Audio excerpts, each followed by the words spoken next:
કેન્દ્ર રાજકોટ ઉમેશ કામરિયા. હવે આ બા આવ્યા હતા એક્યુપ્રેશર માટે, અને આજે કેટલામો દિવસ છે બા? 8મો દિવસ. અને શું તકલીફ હતી અને શું ફાયદો થયો એના શબ્દમાં સાંભળીએ. તમારું નામ? મંજુલાબેન. ગામ? ભેંસદળ. હવે તમને શું તકલીફ હતી? મને પગની તકલીફ હતી. હા. તો અહીંયા આવ્યા થઈને મને ફાયદો થઈ ગયો.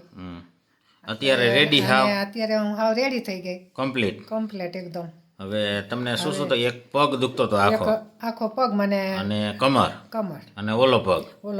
કમર અને પગ તો આપણે પહેલે દિવસથી જ રેડી થઈ ગયું હતું ને? રેડી થઈ ગયું હતું. અને ડોક્ટરનું શું કેવું હતું?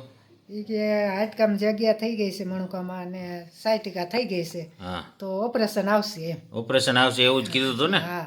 હવે ઓપરેશન એ ન આવ્યું, કાંઈ ન આવ્યું, હું રેડી થઈ ગઈ. રેડી થઈ ગયા અને MRI ને બધું કરી લીધું હતું ને? કરી લીધું હતું. અને પછી અહીંયા આવ્યા? હા, ફોટા પડાવ્યા, બધું કર્યું હતું. બીજાને શું કહેવા માંગો? બીજાને એમ કે અહીંયા તમે જાઓ એટલે તમને સારું થઈ જાય, રેડી થઈ જઈશું.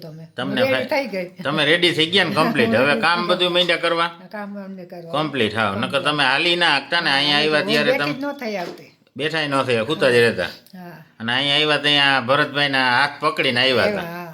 રેડી? રેડી. જય દ્વારકાધીશ. હવે 15 દી આવવાનું છે.